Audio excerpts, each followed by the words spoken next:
followed club photographer Sophie Cook, who has a fascinating story to tell.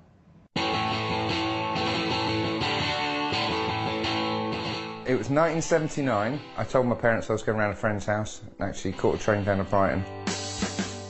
I remember coming out of the railway station with about 100 other mods and seeing 10 rockers at the bottom of the road, and we chased them all down the road.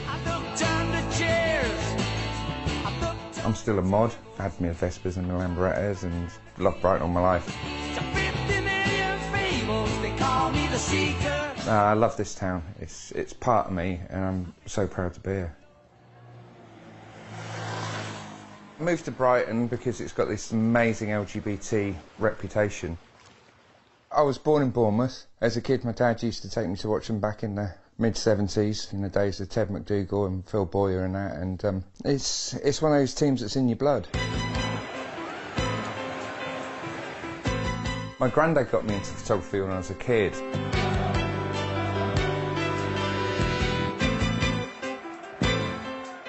I started working for the club probably about 10 years ago. My first ever match as club photographer was away at Stevenage on a freezing cold October or something evening, and it was a far cry from where we are now. I've known that I was transgender since I was 7 years old. Back then, in the mid-70s, no one had a clue what it was. We didn't have the internet, we didn't have that sort of knowledge.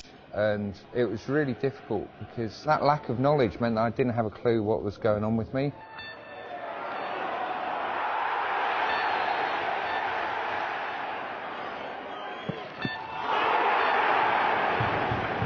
The thing is, I don't know if it went in or not, apart from the reaction, because all I see is the guy kicking the ball. I have no idea what happens after that. There was this period before I came out where I was just so emotionally disconnected from everything. And people look at old photos and they can just see the pain in the eyes. There's just no happiness there. My whole body has been a prison since I realised there was a difference between the genders. When you spend 3-4 decades looking in the mirror and the only thing you can see is your eyes because the rest of your body is a prison, it's pain like no one can imagine. I decided in January 2015 that I had to come out, but of course we were pushing for promotion at the time, so I sort of led a double life for the rest of that season. I was Sophie during the week and then I was going to football matches and pretending to be Steve. I remember when I first started, like I did feel a lot of pressure, and now it's like, you're at work, it's like you're just doing a job.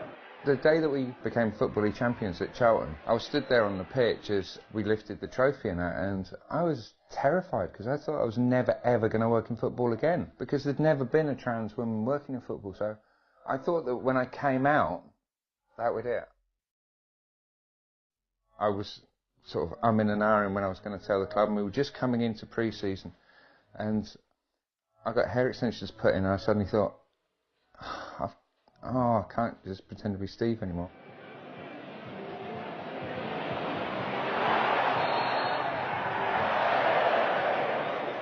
Then I came in for a meeting, and there's Jeff Mostyn, the chairman, Eddie Howe, the first team manager, and Jason Tyndall, our assistant manager, and me in my pencil skirt and heels, looking absolutely fabulous.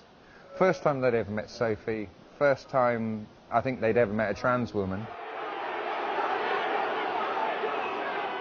Eddie just turned around to me and said, "What can I do to make this easier?" And the thing is, when you come out, you can't expect everyone to understand, but for him to just say, "What can I do to make this easier?" that just sums him up as a person, I think.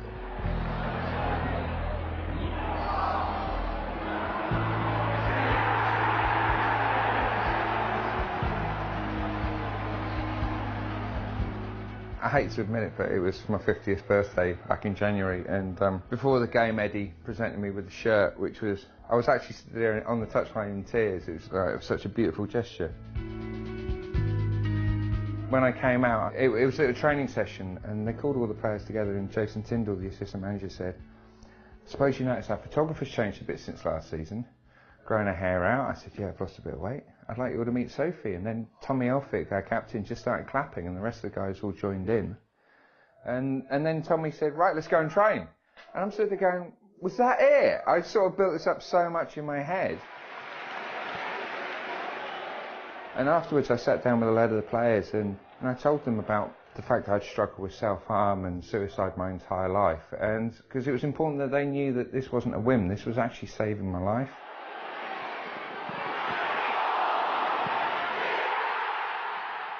Before I came out, I just didn't think that, I didn't even think it was a possibility of me still being in football.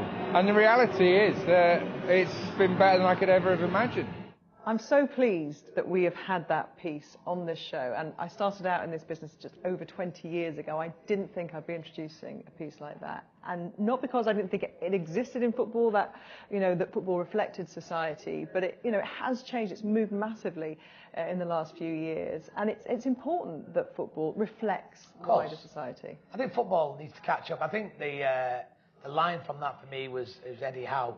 I think what he said there is perhaps the nicest thing I've heard a football manager say all season.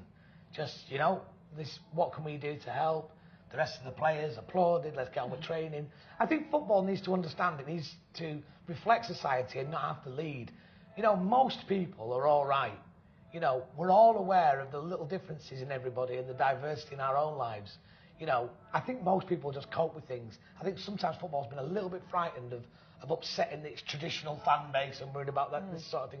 I think we all get on with it. But I think it's important that football does reflect society, because it still is the dominant sport that dominates the back pages, gets all of the column inches, and so diversity and representation of diversity in football is vital, isn't it? Yeah, and I was actually at the FA on Monday as we unleashed a new women's marketing plan, marketing strategy moving forward, and their main slogan was "Football is for all," and this totally fits that, because from whatever level you are, whether you're at the elite level, you play on a Sunday pitch, on a Sunday park, everyone needs to be involved in football. It's what we've grown up, we love it, and this story highlights that. I genuinely think in 20 years' time we'll all be sat around laughing at the fact that, in 2017 we didn't have any openly gay footballers in the Premier League. It wasn't something we talked about. I think that's, thankfully we're moving on and we're getting on with it, because, football is for everyone. It's the people's game.